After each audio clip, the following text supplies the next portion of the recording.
December 1982. Cold air hung heavy over the Byrne Arena in New Jersey. If you were there that night, you remember the electricity, the thunder of Marshall stacks, the sea of raised fists catching the glow of stage lights. Kiss was performing what nobody knew would be Ace Frehley's final show in the silver makeup. The Space Ace was about to vanish forever, and the 7 words he whispered to Gene Simmons as he walked off that stage would haunt the demon for decades. But before we dive into that unforgettable moment, if you're a fan of untold rock history and the real stories behind the legends, hit that subscribe button. You won't want to miss what's coming. The story begins not on that December night, but months earlier in the suffocating tension that had been building inside Kiss since 1978. When Ace's solo album outsold every other member's release, something fundamental shifted in the group's dynamic. Gene Simmons and Paul Stanley had always positioned themselves as the masterminds, the architects of the Kiss empire. But Ace Frehley, the quiet Bronx kid who preferred guitars to interviews, had proven something dangerous. He didn't need the makeup, the fire-breathing, or the corporate machinery to connect with fans. New York Groove became a radio staple, climbing the charts with an infectious energy that felt effortless compared to the calculated bombast of the full Kiss production. Suddenly, the Space Ace wasn't just a character in Gene's grand theatrical vision. He was a solo artist with his own gravitational pull, his own identity separate from the collective mythology. The tension escalated through the Unmasked and music from the Elder albums, both commercial disappointments that exposed cracks in the foundation. Gene and Paul pushed harder for control, for perfection, for the Kiss brand to evolve beyond its rock and roll roots into something more conceptual, more ambitious.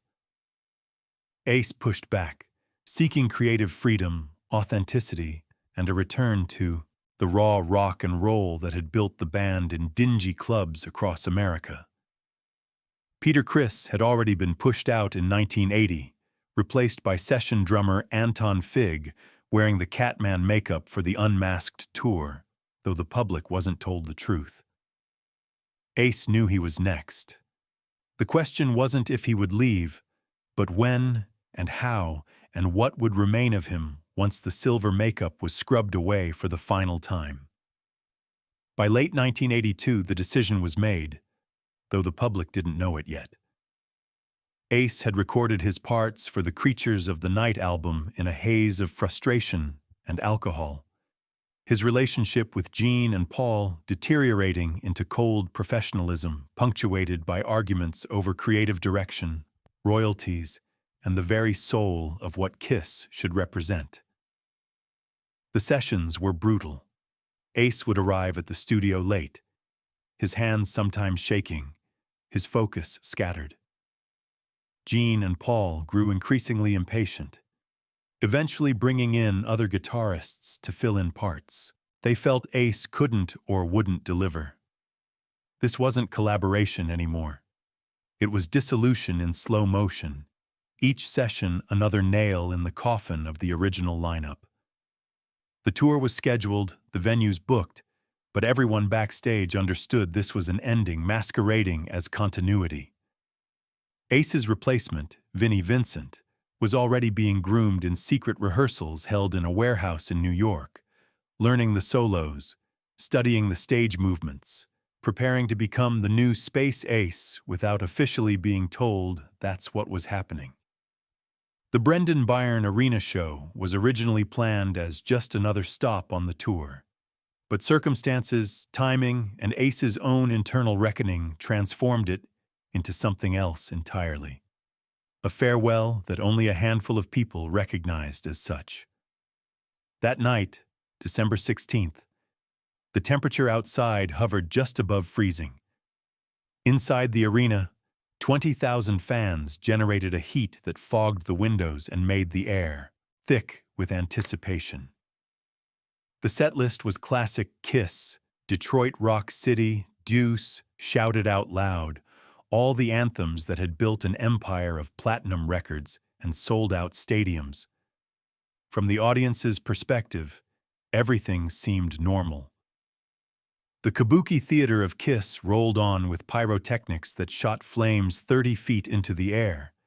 Gene's blood-spitting routine that had scandalized parents for a decade, and guitar solos that made the rafters shake and the floor vibrate beneath thousands of stomping feet.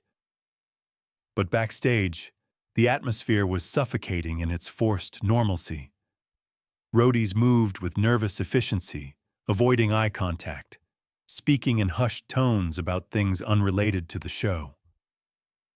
Paul Stanley was distant, focused entirely on the performance mechanics, running through vocal warm-ups with an intensity that bordered on obsessive. Gene Simmons, ever the businessman, maintained his stoic professionalism, reviewing merchandising numbers with the tour accountant even as crew members rushed around preparing for stage call.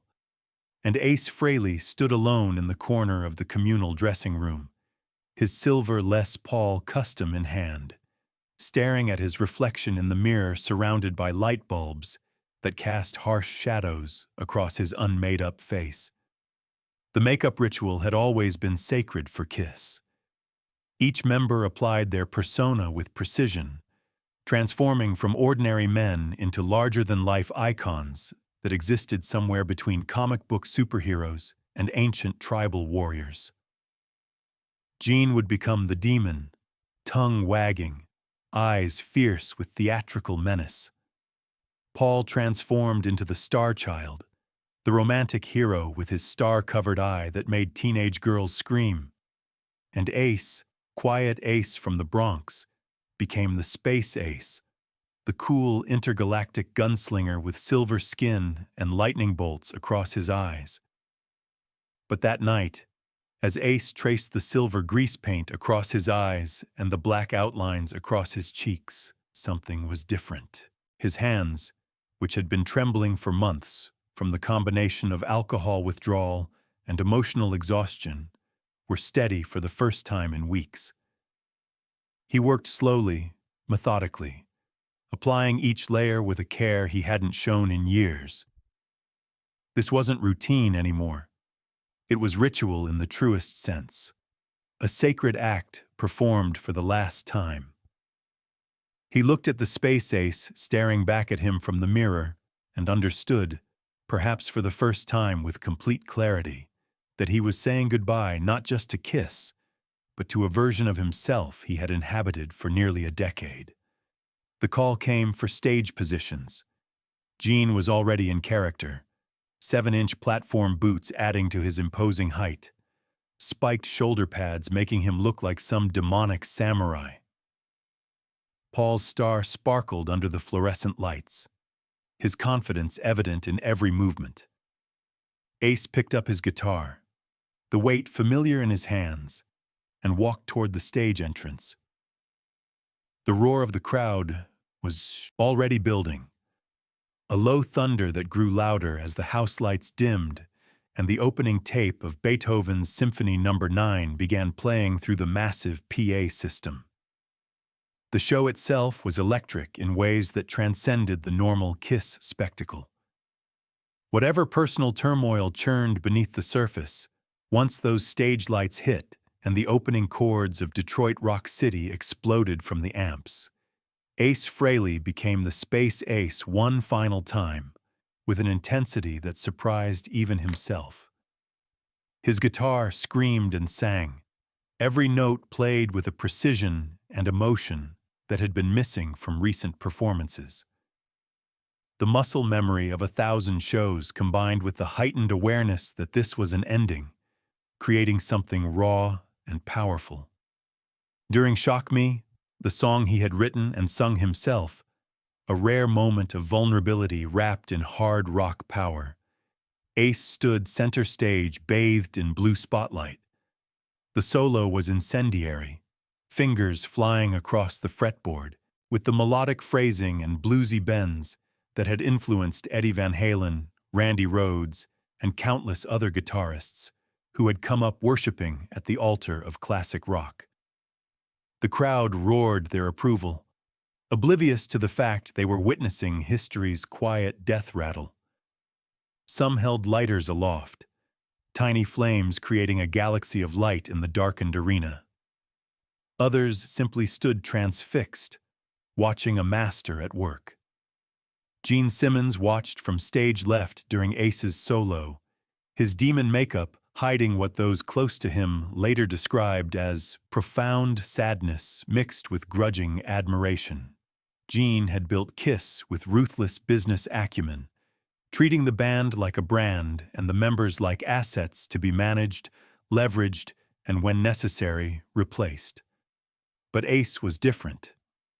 Ace had been there from the beginning, the first person to answer the ad Gene and Paul placed in Rolling Stone back in 1972 looking for a lead guitarist for a new band with grand ambitions. Together, they had starved in cramped apartments, struggled through humiliating gigs in half-empty clubs, slept in the back of a van driving between shows, and eventually conquered the world with an unprecedented combination of music and theatrical spectacle. Beneath the contracts and creative disputes, the arguments over publishing rights and album direction, there was something Gene rarely acknowledged even to himself: genuine affection. Ace represented the heart of Kiss that Gene's calculated brain couldn't fully quantify. Where Gene saw marketing opportunities and revenue streams, Ace saw guitars and amplifiers and the pure joy of playing rock and roll loud enough to shake the foundations. That fundamental difference had created both the magic and the inevitable dissolution. After the final encore, a blistering version of Rock and Roll All Night that had the entire arena singing along at maximum volume, the band members walked off stage in a ritual they had performed thousands of times across a decade of touring. But tonight carried different weight. The backstage corridor was narrow, lit by harsh fluorescent lights that contrasted starkly with the theatrical glow they had just left behind. Ace was ahead, his guitar still slung across his shoulder, sweat cutting trails through the silver makeup, creating rivulets that exposed his actual skin beneath the space-alien facade. Gene was behind him, already removing his spiked shoulder pads, when Ace stopped walking. Just stopped, there in the middle of the corridor, with crew members having to navigate around him, with the sounds of the crowd still chanting for more echoing through the concrete walls. He turned, and for a moment the two men just looked at each other. Gene Simmons, 6'2" and imposing even without the 7-inch platform boots he'd already kicked off, and Ace Frehley, exhausted, relieved, and unburdened in a way he hadn't been in years. What happened next? Gene would later describe in private conversations with close friends as the moment he realized Kiss, as he knew it, was truly over. Not the business, not the brand, but the brotherhood that had created it. Ace stepped closer, closing the distance between them in that narrow corridor. The backstage noise, the crew breaking down equipment with practiced efficiency, the tour manager shouting instructions about loadout times and the drive to the next city. All of it seemed to fade into white noise, background static. And then Ace spoke. 7 words delivered quietly, almost gently, directly into Gene's ear so that no one else could hear. The exact words remained a mystery for years, protected by both men's silence and their mutual understanding that some moments are too intimate for public consumption. Crew members nearby saw Gene's face change, saw his jaw tighten, saw the muscles in his neck tense, and they saw something that looked remarkably like tears begin to form in the eyes of a man who had built an empire on the image of invulnerability, a man who spat blood and breathed fire and called himself the demon without a trace of irony. Ace didn't wait for a response. He walked away, down that corridor, past the dressing rooms with their stars on the doors, out through the loading dock where the equipment trucks waited like patient metallic beasts, and into a future that wouldn't include the makeup, the character, or the brotherhood that had defined his adult life. Gene stood there, frozen in place, until Paul Stanley found him moments later, still in full Star Child makeup, asking what happened and why Gene looked like he'd seen a ghost. Gene, for one of the rare times in his life, couldn't speak. He just shook his head and walked to his dressing room, closing the door behind him and sitting in silence for nearly an hour while the arena emptied and the crew finished packing up the show. Paul tried the door once, found it locked, and eventually gave up, heading to the tour bus with questions he knew wouldn't be answered that night. The official announcement of Ace's departure came weeks later, couched in the typical music industry language about pursuing solo projects and amicable partings.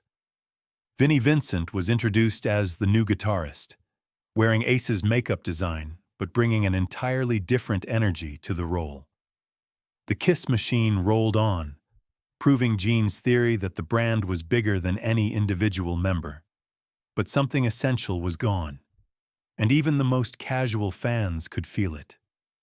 Years of silence. The secret of those 7 words remained locked away through the rest of the 80s, through Ace's struggles with alcoholism and his triumphant formation of Frehley's Comet, through Kiss's continued evolution and eventual decision to remove the makeup entirely in 1983. Gene and Ace would occasionally cross paths at industry events or award shows, exchanging polite but distant greetings that carried the weight of shared history and unresolved emotions. The secret survived through the 90s reunion that brought the original 4 members back together for an MTV Unplugged performance that proved there was still magic in the original lineup. It survived through the massive reunion tours that followed, where Ace and Gene shared stages again, fell back into old patterns of tension and camaraderie, and made more money than any of them had during the original run. But the words were never discussed, never referenced, existing as a private moment in a very public history. It wasn't until 2001, during another Kiss tour, this one branded as the Farewell Tour, though it would turn out to be anything but final, when Gene and Ace found themselves backstage at another arena, nearly 2 decades older and infinitely more weathered by time and experience. The reunion tours of the 90s had brought the original 4 members back together, but the magic was always temporary, held together by nostalgia and financial incentive rather than genuine creative partnership. The same old tensions resurfaced, the same arguments about set lists and solo spots, the same fundamental disconnect between Gene's vision and Ace's instincts. On this particular night, after the show, Gene approached Ace with a bottle of whiskey and 2 glasses, a peace offering, and an invitation. They sat in the equipment room, surrounded by road cases stamped with the iconic Kiss logo, those silver boxes that had traveled millions of miles and contained the props and costumes of the greatest rock and roll circus ever assembled. And they talked with an honesty they had never managed during the glory years, when egos and ambitions were too large to allow for vulnerability. Gene asked Ace if he remembered what he said that night in 1982 at the Byrne Arena. Ace smiled, that familiar half-grin that had charmed millions of fans and frustrated just as many journalists looking for quotable sound bites, and nodded slowly. Gene asked if he could finally tell people if enough time had passed to make the private moment public. And Ace, who had spent years rebuilding his life, conquering his demons through rehab and determination, and creating a solo career on his own terms with albums like Anomaly and Space Invader, agreed that maybe the world was ready to know. The 7 words were these: "Thank you for the ride, my friend." Simple, direct, devastating in their finality and their unexpected tenderness. Gene later told close confidants, including his longtime partner Shannon Tweed, that those words broke him because they contained no anger, no bitterness, no blame, just acknowledgement. Ace wasn't attacking Gene or Paul or the corporate machine that Kiss had become. He wasn't complaining about the creative differences or the business decisions or the 1,000 small humiliations that had accumulated over the years. He was simply stepping away, with gratitude for what had been and acceptance of what needed to end. For Gene Simmons, a man who navigated the world through control and calculation, who had built an empire by treating emotions as weaknesses to be exploited in others and suppressed in himself, Ace's grace in that moment was incomprehensible and utterly disarming. The tears he fought back that night in the corridor weren't about losing a guitar player or a percentage of merchandising revenue. They were about losing a friend, a brother in arms who had stood beside him when Kiss was nothing but a dream scrawled on a napkin in a New York deli, when success seemed impossible and fame was just a fantasy discussed over cheap beer in cheaper apartments. Ace represented something Gene could never fully articulate: authenticity in a world he had built on artifice, artistic soul in an empire of commerce, the heart beneath the demon makeup. Those 7 words forced Gene to confront the cost of his ambition, the price paid in human relationships for the sake of the Kiss brand. And in that moment, standing in a backstage corridor in New Jersey, Gene Simmons cried, not for the business he was losing, but for the friendship he had sacrificed. In the years that followed, both men would reflect on that night with different perspectives, shaped by time and distance. Ace saw it as liberation, the moment he reclaimed his identity from the Space Ace character and became fully himself again. Gene saw it as loss, necessary perhaps, but painful nonetheless. Both were right. Both carried the weight of those 7 words in different ways. The Byrne Arena has since been renamed and renovated multiple times. The stage where Ace Frehley played his final show as the Space Ace has hosted countless other performers. But for those who understand rock and roll history, for those who recognize that the greatest moments often happen in quiet corridors rather than under spotlight glare, that night in December 1982 stands as a turning point. Not just for Kiss, but for the entire notion of what a rock band could be. A brotherhood, business, or something forever caught between the two. Ace Frehley taught us that leaving can be an act of love, that you can walk away from everything that made you famous and still carry your dignity intact, and that sometimes the most powerful thing you can say to someone who changed your life is simply, "Thank you for the ride, my friend."